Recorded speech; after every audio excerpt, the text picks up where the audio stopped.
so we'll kind of get started here. Normally we have some really cool music, that comes on kind of like this. And this is how you start a podcast. Welcome, everybody. My name is Dan Bertelson. This is the Preferred Success Podcast, and we are going live today. We are at the Twisted Fitness facility in Madison, Wisconsin, with their amazing owners, Mark and Sonia Plavkin.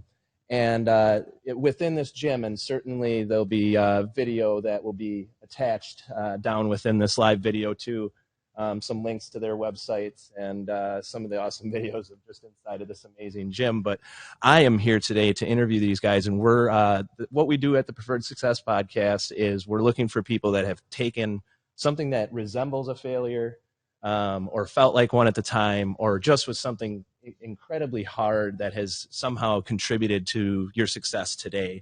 Do I have a volunteer from either Mark or Sonia to go first and tell us a story? Explain us a story of something like that. I can definitely start if you want. Sure.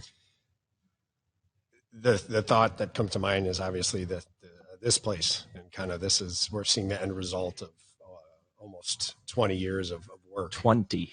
So I started doing jiu-jitsu back in kind of the mid to late 90s. Sure. And that was kind of my introduction even to fitness, I would say. It wasn't super important to me at the time. I played some sports in high school and growing up. But jiu-jitsu was like the first thing that really got me. I got to bring it closer, right? Sometimes, yeah, sometimes. I'm about to it. So if you get really close, you can Barry White it. But how's it going? So I got into jiu-jitsu, and I was never diagnosed with anything like ADHD, but I'm one of those people that is just kind of like all over the place all the time. And this was the first thing that really kind of held my attention. And nobody was really doing it at the time. It was one of those things I started out. I was already training judo. I started doing that as a young kid, and then got back into it after high school. And started kind of trying to train some jiu-jitsu. And so I had to do a lot of traveling to meet people and train, because there wasn't a lot of almost 20 years later. Yeah. How much bigger do you think just the jiu-jitsu world is in comparison? Well, that's what's crazy. How many thousand times larger is it now? I was thinking about it, when we started, we were kind of the first place around. I was actually teaching out of a Taekwondo school for a while, and then finally got my own place. Sure. And that's when Sonia kind of came in with me. And so it's when it started, there was nobody. Precursor too. Yeah. Sonia and Mark haven't always been married. They were married how many years ago? 5 years ago. Yep. But started this journey before they even got married. Yeah. That was an important note. I met her when I was teaching jiu-jitsu out of this Taekwondo school, and she had come in actually to train some kickboxing because she was teaching cardio kickboxing at another gym. And we kind of met. She came in to train some jiu-jitsu, and she got into it, and then we kind of friends ever since, and she was the one that encouraged me to take better care of my health. So I have to thank her always for that, because I was doing jiu-jitsu, but I didn't really focus on all the other aspects. And now as we have this place and we preach all these ideas of fitness, it wasn't important at the time. I was like, I'm kind of just a fat kid that wants to do jiu-jitsu, Sure. And she's like, man, you could do some cardio, and she got me doing cardio kickboxing. And then, from there, it really tumbled in. I started working at a gym. You guys are here because of one another then? A lot of, yeah. Absolutely. We've really, I know I would like to think I've had a profound effect on her life. I know she's had one on mine. I wouldn't be where I am without her. But it's also one of those things that makes me realize, how, these little relationships that we develop with people can really turn you in a completely different direction. It just happened to be that I met her, and now 20 years later, we're in this place, When I finally got my first academy, I was in Atwood Avenue. It's a Dobon restaurant now. If I can advertise for them, but it's good. It's good food. If you've never been there, it's delicious. So, but I lived in the back of that facility with her. We slept in a twin size bed with a dog, because I couldn't even afford an apartment. Neither one of us could. We were just kind of trying to scrape by. So I worked a full-time job, and that went to paying all the bills at the academy so that I could teach jiu-jitsu. And like I said, at that point, there was really nobody else around. There was one other place. They had a few students too. In Madison. And so like you asked about the growth of the community, it's crazy because now there's probably 10 jiu-jitsu gyms in Madison. And it's one of those things where people now they're like, I'm going to go start a jiu-jitsu gym. when I did that, it was terrifying because nobody was doing that. You know what I mean? Or a so gym now, in general, yeah, right? yeah. And now it's like, even when you look at the fitness industry, how much it's grown. I mean, the all these 24-hour gyms and everything that have popped up. Sure. I mean, it's really a growing culture, which is awesome, you know. And I'm happy to be a part of that. Like, I like the fact that everybody's like, oh man, there's all these gym now. I'm like, I love it. I love the fact that more people are doing even jiu-jitsu. as Americans, right? Isn't it just great that like there is a movement? Yeah. You know, or at least that it is getting better. Yeah. I think any time that people can take that step in the right direction towards being healthier. So, you know, in the idea of what was probably a failure, you know, at that point, sleeping in the back of an academy, spending I poured tens and tens of thousands of dollars of my own money into that just to make sure. And so did she, you know, just to make sure that we could, succeed or I guess we believed we could at a time where maybe it wasn't as guaranteed. You know, I think nowadays, if you want to go open up a gym or a jiu-jitsu academy or something like that, you could do it. And there's already a groundwork laid. You just have to be maybe a good business person or understand, you know, what you're going to do different or better than your competition to succeed. But, you know, when you're getting into a new industry, you know, it's a completely different feeling. Ballgame. Yeah. And so, you know, not knowing, I guess, throwing all that money at it for years and years and years, you know, that maybe it would make it, and eventually moving, you know, and going through several evolutions of this business to now end up where we're at. And now jiu-jitsu is just a small part of what we do. So now, you know, the big thing is that, you know, we have our Alliance Jiu-Jitsu in Madison. That's our jiu-jitsu program. Which, by the way, for everybody, that's how I was introduced after real estate, which that's how we first got introduced. But I rolled jiu-jitsu with Alliance Jiu-Jitsu here, so I get to plug you guys. You know, but it was awesome as a beginner in jiu-jitsu and then just being friends or whatever. The multitude of skill levels that started with, you know, or whatever. And you guys used to be above Ford's gym and you were rocking your business. Yeah. That's when I was first introduced to what you guys were doing. And it was the most welcoming gym I've ever been in, you know, and group of people. So I get to do that for them. So I appreciate it. That's been a big goal of ours. And it wasn't always that way. And a lot of times, you know, we have to kind of remind ourselves, it's like the jiu-jitsu culture came from a different culture. It was, you know, you talk to anybody that did it a long time ago. And I think even gyms, a lot of times we're trying to build a culture in this whole place because we have a gym, we have a CrossFit gym, we have jiu-jitsu, we have kickboxing. They all go together in a lot of ways. They're all a very fitness oriented, you know, and hopefully people do multiple things. They like to do jiu-jitsu, but they're going to work out. They need to get physical. Just got my Muay Thai punch card again, so I can come do that. Appreciate it. It's exciting. It's good to have you back. So I think it's one of those things where, you know, we're trying to create a culture overall that's very welcoming. And it hasn't always been that way in the gyms. I mean, you've walked into a lot of gyms and there's just a bunch of big dudes and they just look intimidating and you're like, man, I don't want to be here, you know? And even if you have we have big guys that work out here, but they're the friendliest. Some of the biggest guys we have are probably some of the friendliest, overwhelming how friendly they are. And you're like, is this okay? Like this huge guy's in my personal space, you know? But I mean, just really swell people. And the same thing with the kickboxing, the same thing with jiu-jitsu, the same thing with CrossFit. It's just having these people that are welcoming and trying to create this environment that's going to, you know, it's hard to take that first step. People feel judged. People feel judged when they start fitness, when they start martial arts. They're like, oh, I'm not good at this, or I need to lose weight to do this. It's certainly a concern of mine with jiu-jitsu, like just knowing I'd been in Taekwondo, a martial art before, where when you start at the bottom, it's very apparent because you have the white belt, you know, you know, you're the rookie. Yeah. And you can see someone from 100 yards away and know they're still a beginner. Yeah. But the respect that I saw from people that had stayed a white belt for a very long time or been a blue belt in jiu-jitsu for many, many years training, it gave me a new appreciation for levels and, you know, some of those things too. But, you know, it's tough. It's not like a lot of the other martial arts, they have like 30 belts and you're getting a belt every 6 months, and jiu-jitsu's got 5, including the white belt, which you get when you start. So you're gonna have it takes a long time. Yeah. You know, most of the time they say average 8 to 10 years. And that's if you're consistently training jiu-jitsu. For a lot of people, it's a lot longer than that to reach black belt. I know it took me 16. How long did it take you?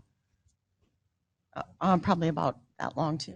Yeah. So, you know, I mean, we definitely put in our time, but again, we didn't have the easy path. Now we're happy that we've created a place where people can come in and actually, they're going to be on that. I don't want to say a faster path because that's not necessarily the goal, but they just get you have a path set. Whereas certainly not to, you know, blow smoke. You guys blazed one. So you blazed a trail for other people to be, at least locally, for certain. Yeah.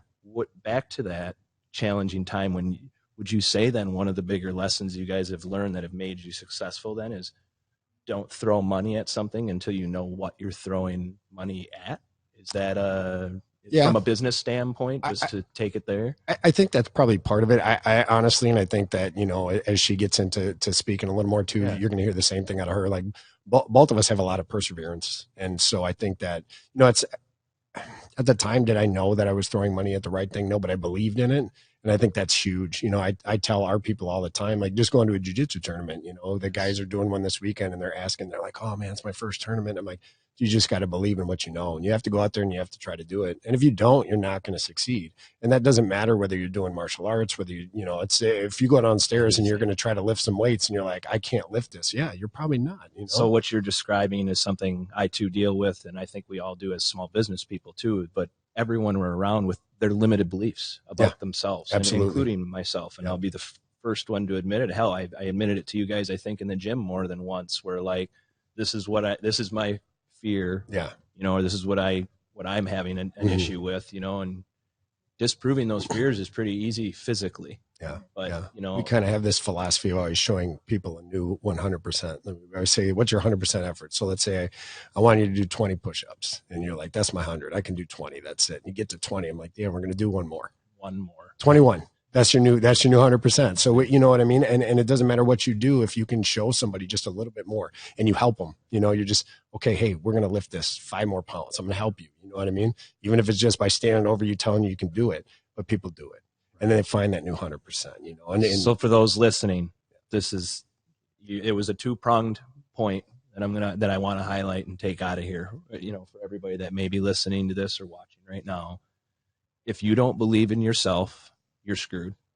I mean, let's start there from your early days. And I don't think your story differs from people that have experienced a high level of success in business.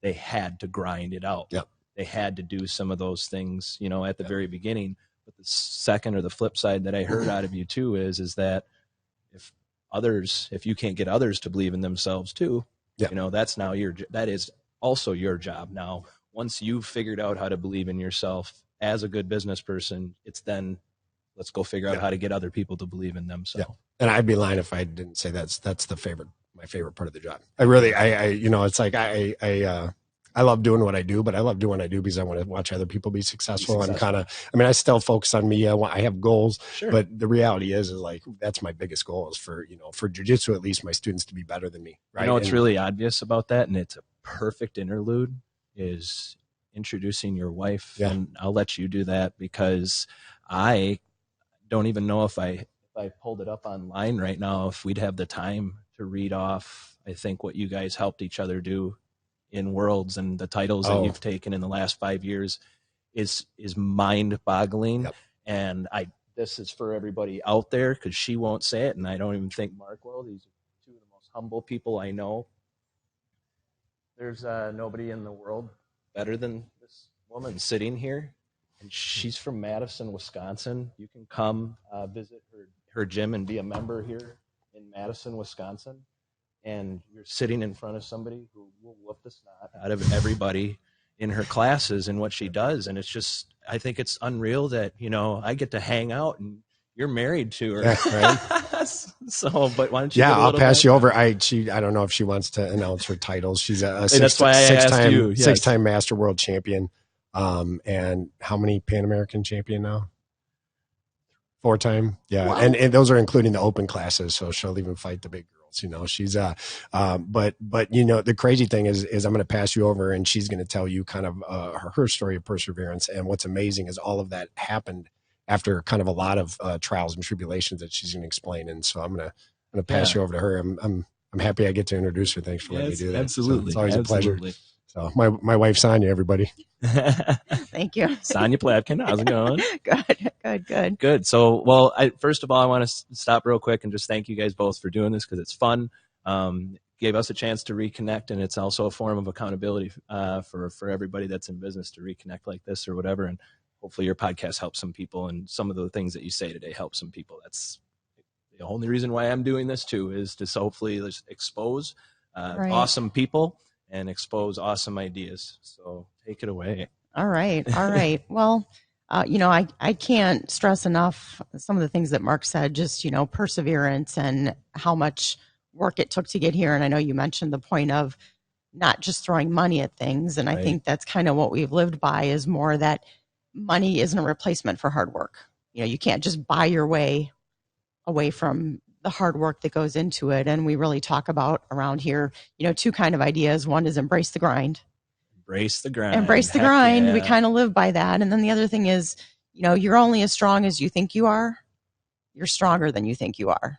Right. Like most people, they set their own limitations. Where do some of those old mindsets come? Yeah. Where did they come from? And they've been there forever, right? Yeah. We set those limitations in our own mind. And, if we really dig deep, we have more most times than we really think we do.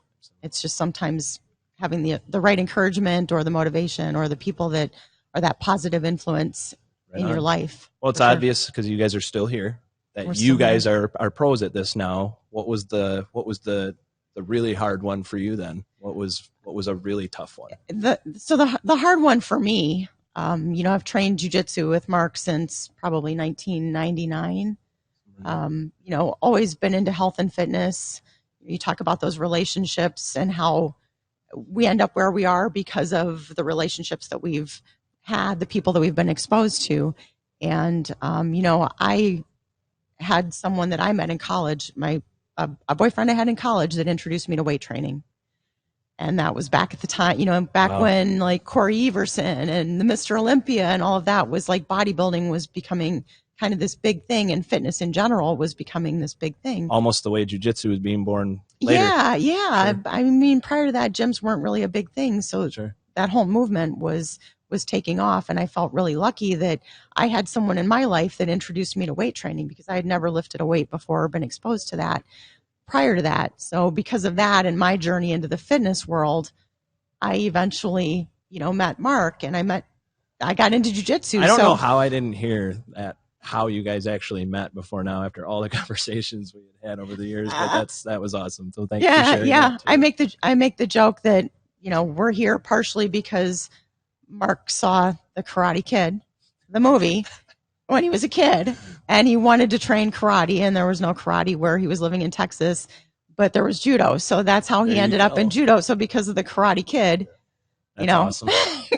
Man, how many people got into karate though? Taekwondo. There's no way I was in Taekwondo for anybody other than that. Yeah, if you were that age and you saw the Karate Kid, that was like the most motivational thing on the planet. So. Unbelievable. Yeah. So because of that, and then I got into the fitness world, but I mean, I met Mark partially because of Tae Bo.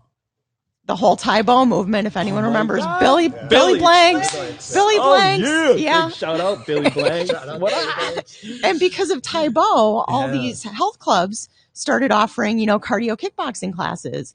And one of the health clubs that I was teaching at on the side, I was a chemical engineer at the time, and I was teaching some fitness classes on the side. They wanted to add a cardio kickboxing class, and like, oh, well, if I'm going to teach cardio kickboxing, I want to at least understand the true art of kickboxing. I don't just want to fake it or do some, one day aerobics instructor class on teaching kickboxing. Right. And because I explored traditional Muay Thai kickboxing, that's how I met Mark. He was teaching jiu-jitsu at that same academy. Exactly. So, we're all here because of those interactions, But I fell in love with jiu-jitsu, and back in probably 2008, 2009, I started having some hip pain.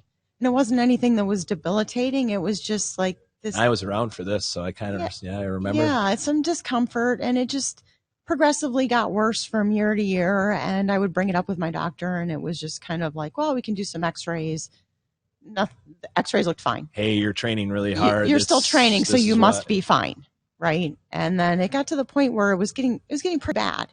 And I kept saying, something's not right. Something's not right in the joint. And, the doctors kind of assumed that since I was still pushing through that pain, it must not be that bad. Right. So finally they said, we'll send you to physical therapy, but it's probably just, they're not going to find anything. And then we're going to have to figure out how we're going to deal with your pain. Like it was something that was this imaginary thing. And the physical therapist, was really good. And she said, no, I agree with you. I think it's in the hip joint itself. The PT is not going to work. They sent me for an MRI, and Okay. No worries. And sure enough, I had torn cartilage in my hip. They sent me to a specialist, and I was diagnosed with hip dysplasia. So I was just born with hip sockets that were too shallow. And because of that, my hip was wearing out. And a little ahead of schedule, right? You're supposed to be old and gray. Right. Things. Well, and basically he said the fact that you're in good shape, you're not overweight, you've taken good care of yourself, you have good muscle mass to support the joint has gotten you way further than most people would have gotten.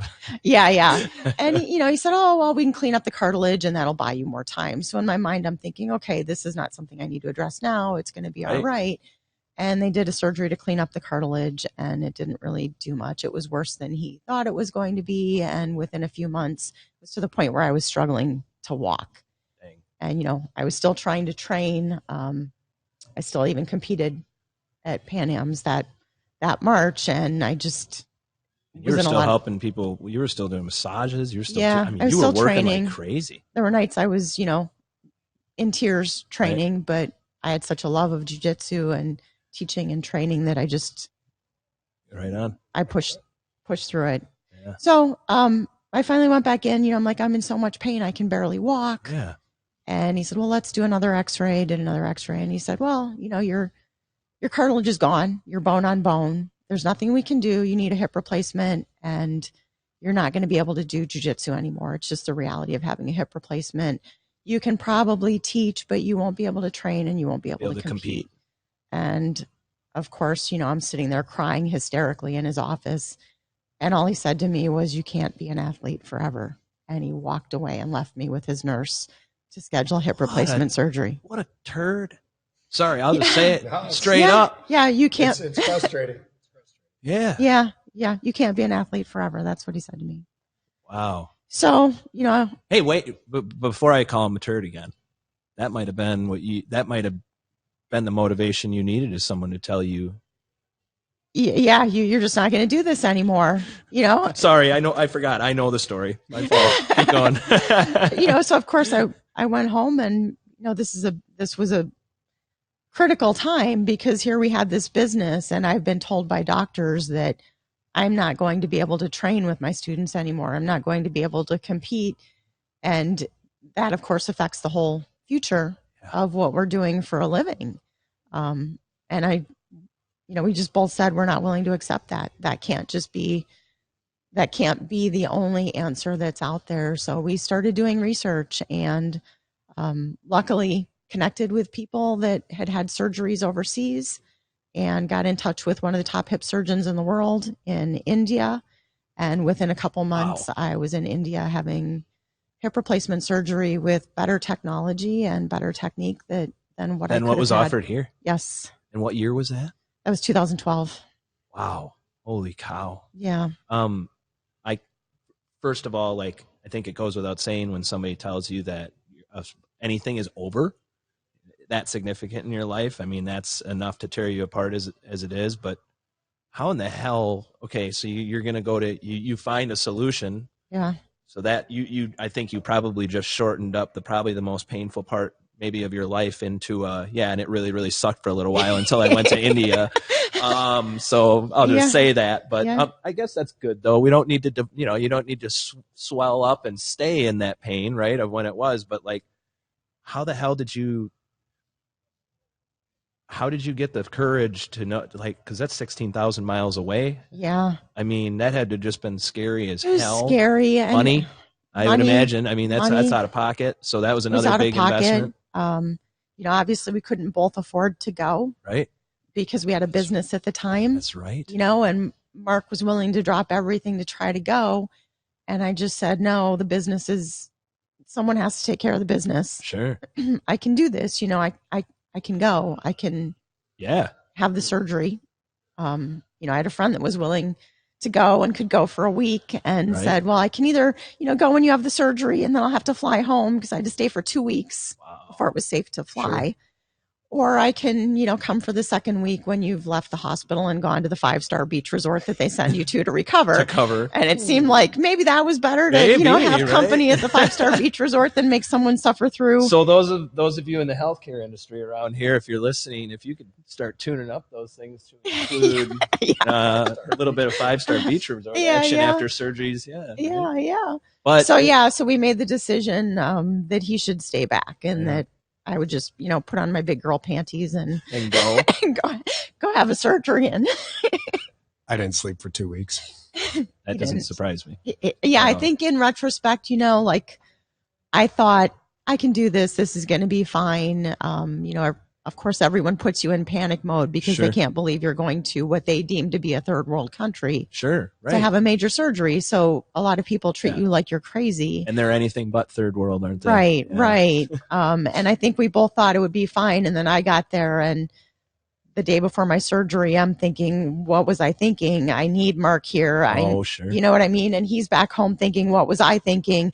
I should be there with her. Sure. But at that point, it was what it was. And we got through it. It all worked out. What do you guys, what do you think as far as when you think back to the pain and the fear?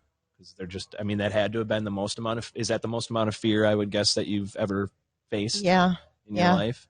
When you came home, little side story, about a year and a half later, and how long you weren't down for very long, for crying out loud. You were training in 3 months. It was I about had 3 months, and I was cleared to do whatever I wanted after that. I weighed a lot more than she weighed less than.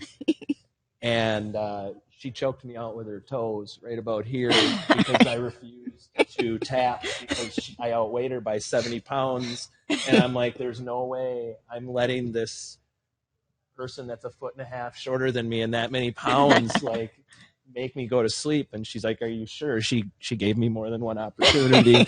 So that was my first time going bye-bye. That was awesome, by the way, and I still remember it fully. But looking back on that fear and this is an on the spot type of a question, but has anything scared you like that since? And would you say that took your tolerance for fear or your capabilities to handle fear?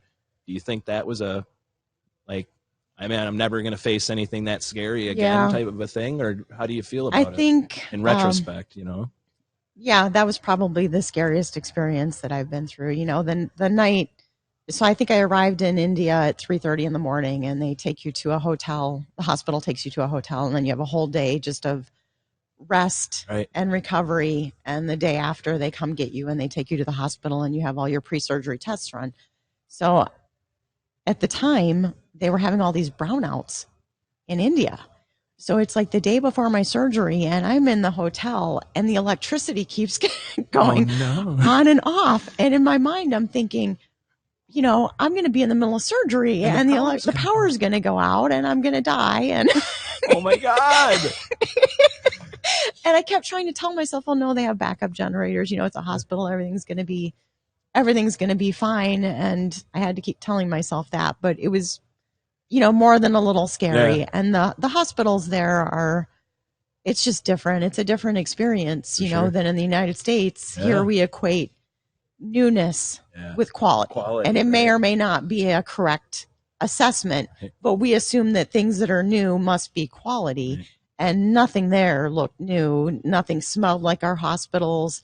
The hospital was old. Sure. So you're trying to get past that thing in your mind that says, oh, if there's no fancy artwork on the walls, or there's no... it really reminded you that the results are not something that's superficial. Like on the outside, results are driven by results and reputation and all the things the whole thing that probably got you on the plane in the first place. Right. Was the reputation of the doctor and all that's of those things. That's a good lesson in itself. Yeah. In reality, that's crazy. Well, I first and foremost, I also want a precursor with saying, I personally, the takeaway that I take from this, by the way, all of her championships, a good portion, I'm not saying all of your accolades in your life, good Lord, but we're after this. Right. All my world championships. What I want to really drill home to anybody listening to this podcast or watching right now it would have been really easy to say, if you were already a world champion at anything physical, that you should go do this and fix yourself up, because you already have proven that you're at some sort of a level. I can't say enough what it says about you as an individual, that you didn't have all of that success yet. You did this because you wanted to go perhaps pursue some of that have a success, chance of or having have a chance some of at that it. success. But I just want to say the courage that showed is just awesome. It's inspiring. I hope people that are listening to this, because a lot of people wouldn't have the courage to do some of those things even after they already experienced success or were handed success or given success.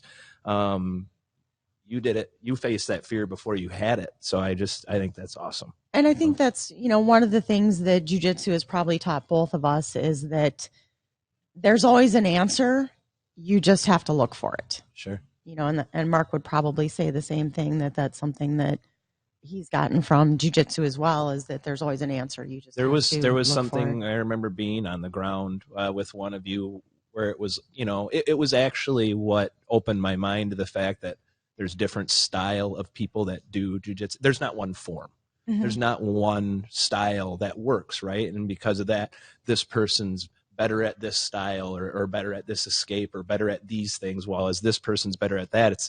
It's always, I guess, what's made boxing or any sort of competitive art like this so interesting is the variables that go into the people, the variables that go into the teaching, the variables that go into the style after you're a professional, and the fact that, like, somebody might have a titanium hip and somebody might not, or whatever. Right. Right. But, well, I'm going to wrap things up. I absolutely adore the fact that you guys gave me the time to do this. I hope everybody listening to this podcast, and I'll certainly give you guys a second to close, come check out Twisted Fitness in Madison, Wisconsin.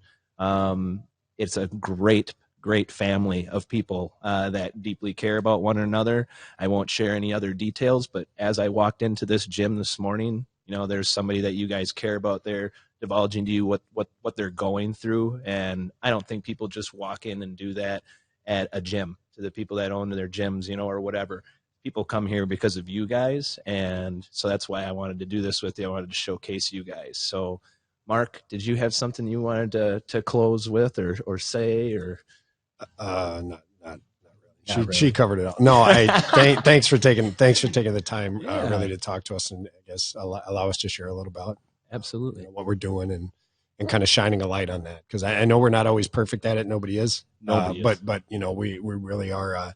Every day just trying to be a little bit better at this whole process and make sure that we can provide what we actually said we want to provide to everybody. Sure. Well, I do know this. If you're listening on this podcast, it's audio. It's very hard to experience something via audio, or even experience something via video, or even experience something through some sort of medium. You need to physically come here.